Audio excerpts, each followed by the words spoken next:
कक्षा 6 प्रश्नावली 4.3 प्रश्न नंबर 5। प्रश्न ये के प्रश्न है, दो कोणों की एक रफ आकृति बनाइए जिसमें एक बिंदु उभयनिष्ठ हो। यानी कि दो कोणों की रफ आकृति बनाई, इसमें एक बिंदु उभयनिष्ठ हो। तो हम यहाँ पर जो एक रफ आकृति बना लेते हैं कोणों की। तो एक कोण बना लेता हूं मैं ये, तो ये हमारा एक कोण बन गया। इसका नाम लिख लेते हैं हम इसके अंदर ए बी और ये सी। ये हो गया एक कोण। इसी प्रकार एक कोण और बना लेते हैं।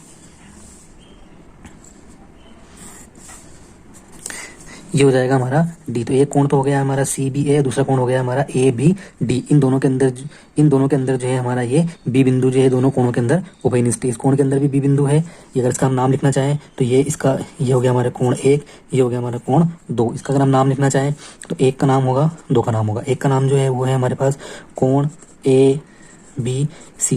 दूसरे का नाम हो गया हमारे पास में कोण, ये हो जाएगा आपके पास ए बी डी। ठीक है, दोनों के अंदर बिंदु हो गया। तो एक बिंदु दोनों के अंदर उभयनिष्ठ है। दूसरा है यहाँ पे उनमें दो बिंदु उभयनिष्ठ हों। यानी कि ऐसा कोण बनाइए जिसके अंदर दो बिंदु उभयनिष्ठ हों। दो कोण बनाइए इसमें दो बिंदु उभयनिष्ठ हो, तो उसकी आकृति बिल्कुल इसी प्रकार की बनाई जा सकती है। हमको रफ आकृति बनानी है तो यहाँ पे हम कोण बना लेते हैं। ये हो गया हमारा एक कोण। ठीक है, इसका नाम है आपके ए बी सी।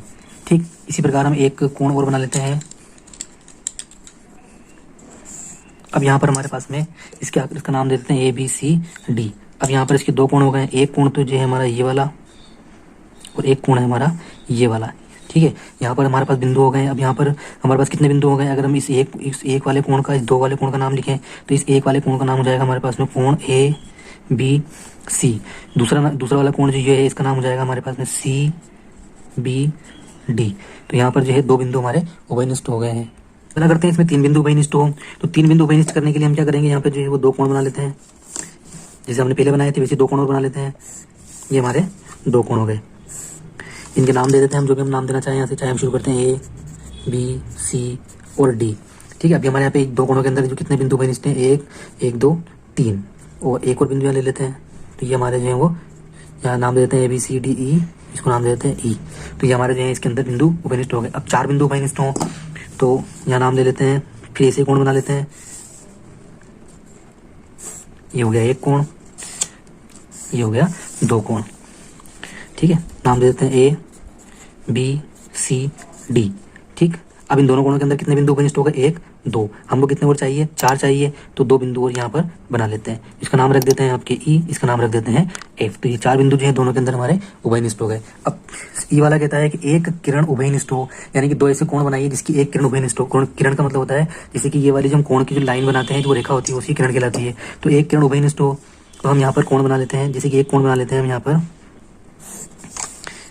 ये हमारा एक कोण है। इसका नाम रख देते हैं ए बी सी।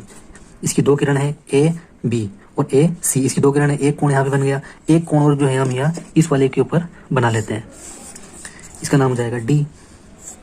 तो इसके अंदर जो है इस वाले कोण के अंदर भी ये वाली किरण, इस वाले कोण के अंदर भी ये किरण, तो दोनों कोणों के अंदर जो है ये वाली किरण जो है उभयनिष्ठ हो जाएगी।